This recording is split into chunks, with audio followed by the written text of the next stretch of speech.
right, let's dive right in. Today, we're going to unpack a really fascinating medical profile, and believe it or not, the whole thing is built around one single powerful metaphor, the honeybee. Our whole investigation today kicks off with this one sentence. And this isn't just a clever line, it's literally the key that unlocks this entire puzzle. Everything we're about to look at comes back to the idea of a bee sting. So, think about it for a second. What does a bee sting actually feel like? Well, it comes down to three things, right? There's a hot, burning pain, a sharp, stinging feeling, and then that puffy, rapid swelling. These three sensations are the absolute bedrock of this entire profile. They're going to be our guide through this whole mystery. So to really see how this all plays out in a person, we're going to follow a case study. Let's meet a character we'll call Busy Beatrice. Now, she's dealing with this really strange, confusing set of symptoms, and we're going to act like detectives, following the clues piece by piece to figure out what's going on. Okay, our first set of clues are all about Beatrice's mental state. On one hand, she's super irritable, even jealous. But on the other, she's incredibly tearful, and she doesn't even know why she's crying. She's also become really awkward, dropping things and then laughing in this weird, silly way. But the real giveaway clue is how her brain feels. She says it feels tired and paralyzed, like she just can't grab onto a single thought for more than a second. So that's what's happening upstairs. Now let's follow the evidence as it shows up in the body. The most obvious, most dramatic physical sign is the swelling, or what doctors call dropsy or edema. And this is where that bee sting metaphor gets, well, really visible. And the very first place this swelling shows up is on her face. But here's the thing. It's not just a general puffiness. No, it's a very specific, very distinct pattern that gives us our next huge clue. So look closely at the eyes. The absolute key detail here is where the swelling is. It's these really distinct bag-like sacs of fluid right under the lower lids. The eyelids themselves are red and stinging, and her whole face gets this waxy, pale appearance. And remember that stinging sensation? Well, it applies to her skin too. It becomes so oversensitive that even the slightest touch or the brush of her own hair is painful. Now, the swelling and stinging don't just stop there. Our investigation leads us down to the throat, and this is where we find another really alarming symptom, especially in children. This neurological cry that's known by its French name, the cri cérébral. Beatrice's throat feels tight and painful. The description is so vivid. It looks glossy and red, almost as if it's been pointed with varnish. Swallowing is a real struggle. And in children, this state can come with this sudden, piercing, high-pitched shriek that just comes out of nowhere. It's a really serious clue that points to irritation in the brain. Okay, so let's recap. We've got burning, we've got stinging, and we've got swelling. Makes sense, right? But now we get to the most bizarre, the most paradoxical clue in this entire case.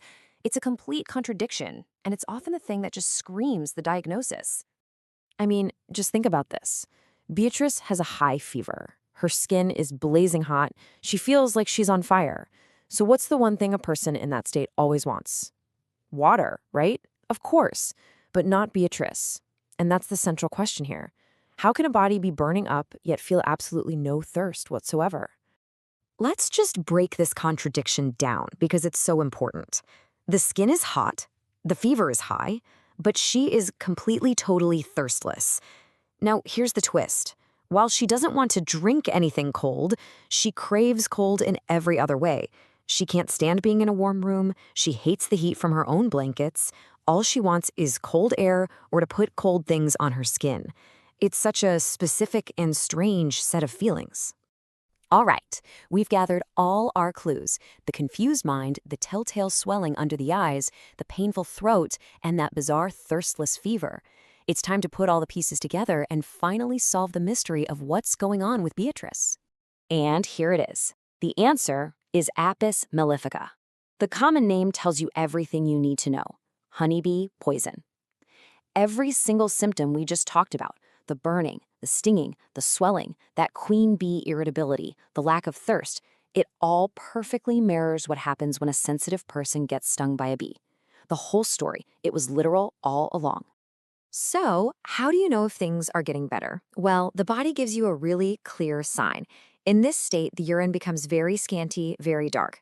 The key indicator that the body is finally getting a handle on the swelling and inflammation is when that urine flow starts to increase and return to normal. It's the body's way of telling you it's literally flushing the problem out. So you might be wondering, why did we go through this whole detective story? Well, it's because this narrative approach is an incredibly powerful learning tool. It turns a boring, dry list of symptoms into a memorable character, which makes a really complex medical profile so much easier to recognize and remember later on. So look, if you remember absolutely nothing else from this, remember this one thing. The foundational rule for the APIS profile is what we call the three threes: a sensation of burning, a sensation of stinging, and the physical sign of swelling. Everything else is built on top of that core foundation. And this is exactly why the tiny details matter so much. You might ask, how do you tell APIS apart from other similar-looking profiles? Well, check this out. APIS is thirstless with its fever, while another profile like arsenicum is really thirsty but just for tiny sips. APIS has those distinct bags under the lower eyelids, while cali-carb has swelling of the upper lids. And get this, APIS's symptoms often start on the right side of the body and then move over to the left. So, to wrap it all up, here are the 5 golden rules for spotting Apis mellifica. Number 1, the 3 threes: burning, stinging, swelling. 2, thirstlessness, especially when there's a fever.